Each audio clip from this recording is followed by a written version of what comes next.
দর্শক, রাজধানীর খিলক্ষেতে ধর্ষণের অভিযোগে অভিযুক্ত একজন ব্যক্তিকে যখন পুলিশের গাড়ি থেকে টেনে নামিয়ে তাকে পিটিয়ে হত্যা করা হয়েছে এবং ঠেকাতে যে পুলিশ আহত হয়েছে, পুলিশের গাড়ি পর্যন্ত ভাঙচুর হয়েছে, ঠিক তার বিপরীতে আরেকটি ভয়ঙ্কর ঘটনা, কিন্তু সেখানে প্রতিবেশীরা তাকে পিটিয়ে পুলিশে সোপর্দ করেছে। দেখেন, নবাবগঞ্জের এক ঘটনা, এক চিত্র, আর রাজধানীর খিলক্ষেতে আর এক চিত্র।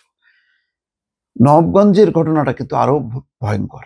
সেখানে কি 7 বছরের শিশুকে ধর্ষণের অভিযোগে প্রতিবেশীকে পিটিয়ে পুলিশে সোপর্দ। দর্শক, কি বলবো, এখানে না হয় পুলিশে সোপর্দ করা হয়েছে, কিন্তু ঘটনাটা কি হলো? আসিয়া 8 বছর, 7 বছর। আরে আমাদের বাচ্চারা ঘরে ঘরে এত অনিরাপদ হয়ে গেল।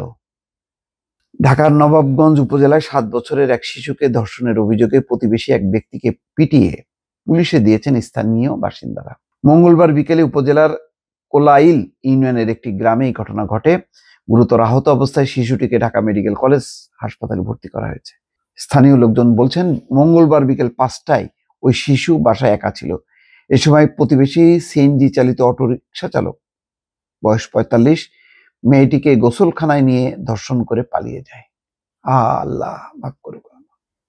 ভয়ঙ্কর। ভুক্তভোগী শিশুটির কান্নাকাটি দেখে স্বজনরা বিষয়টি জানতে পারেন। সন্ধ্যা 7:30টায় তখন শিশুটিকে প্রথমে নবাবগঞ্জ স্বাস্থ্য কমপ্লেক্সে নিয়ে আসা হয়। সেখানে কর্তব্যরত চিকিৎসক শিশুর অবস্থা গুরুতর থাকায় ঢাকা মেডিকেল কলেজ হাসপাতালে পাঠানোর পরামর্শ দেন। এদিকে রাত 8টায় স্থানীয় জনতা অভিযুক্ত সিএনজি চালককে আটক করে মারধরের পর নবাবগঞ্জ থানা পুলিশে সোপর্দ করেন। শিশুটির খালা বলেন, তার ভাগিনার অবস্থা ভালো নয়, সে বারবার বমি করছে। মিটফোর্ড হাসপাতাল থেকে তাকে ঢাকা মেডিকেলে পাঠানো হয়েছে। তিনি এই ঘটনার বিচার দাবি করেন। আর নবাবগঞ্জ থানার ওসি বলছেন, জনতা আটক করে সিএনজি চালককে পুলিশে দিয়েছে। বাদীর লিখিত অভিযোগ পেলেই মামলা নেওয়া হবে। দরকার নেই বাবা, পুলিশ নিজেরাই তদন্ত করে বাদী হয়ে মামলা করুক, মামলার অপেক্ষা না। এই জন্যই কিন্তু মানুষ বিরক্ত হয়। এই যে কথাবার্তা, যে বাদীর লিখিত অভিযোগ পেলে এ হবে কেন বাবা? ঘটনা যদি তোমরা তদন্ত করে তোমরা এ করো না। এই যে পুলিশের এই সমস্ত কথাবার্তা মানুষকে আরো ক্ষুব্ধ করে। তখন মনে করে কি যে না, এগুলি মানে টাকা পয়সা দিয়ে মাপ পেয়ে যাবে, তা আমরাই বিচারটা করে ফেলি। পুলিশকে আরো সিরিয়াস হইতে হবে,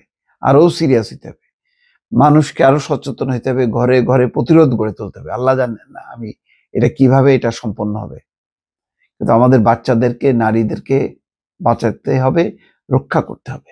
এটা হলো মূল কথা। দর্শক, ভালো থাকবেন, আল্লাহর কাছে দোয়া করবেন। আল্লাহ হাফেজ।